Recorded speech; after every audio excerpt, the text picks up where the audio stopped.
Using my net worth tracker is actually super simple.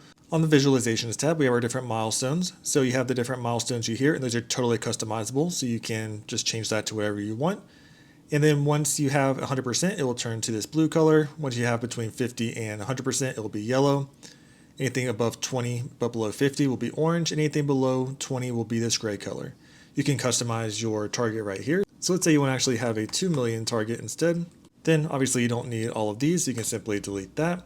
And then now you have it up to 2 million. Now there's a lot of space down here. So if you wanted to, you could have more milestones. So for example, instead of going by every 500,000, I could go by every 250,000 and so forth. Right here, we have our current net worth as well as the increase since the beginning of when we started tracking it. This is our total assets and our total liabilities as of the last month that's filled out.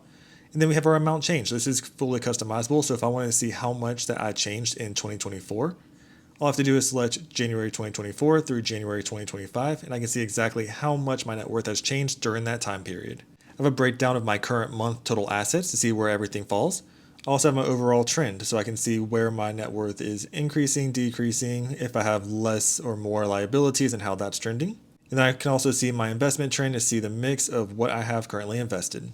On my net worth input tab, when the month rolls over, it will automatically add a new month. So all you have to do is add the information for each section. So for example, let's say I have 4,753 in my checking account. I'll simply type that. Let's say I have 18,771 in my high yield savings accounts. And if you have multiple high yield savings accounts, you can split them out if you want to, or you can just group them together like I do.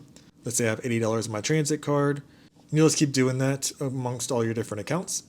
All right, and once you've filled out everything, you'll have your total assets right here, your total liabilities right here, your net worth, the amount changed since the previous month, as well as the percent change since the previous month. On the worksheet, you can also see different things like your starting amount, your current net worth, growth overall, minimum net worth, maximum net worth, and the current year growth. But most of the time, you're simply going to look at the information on your visualizations tab.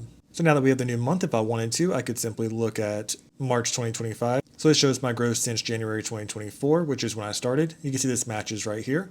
If I wanted to see my growth since March of last year, I could do that. Or if I want to see my growth since the beginning of this year, I could do that as well. And that's really all you have to do. Just make sure you have your retirement accounts and your other investments broken up by their proper category.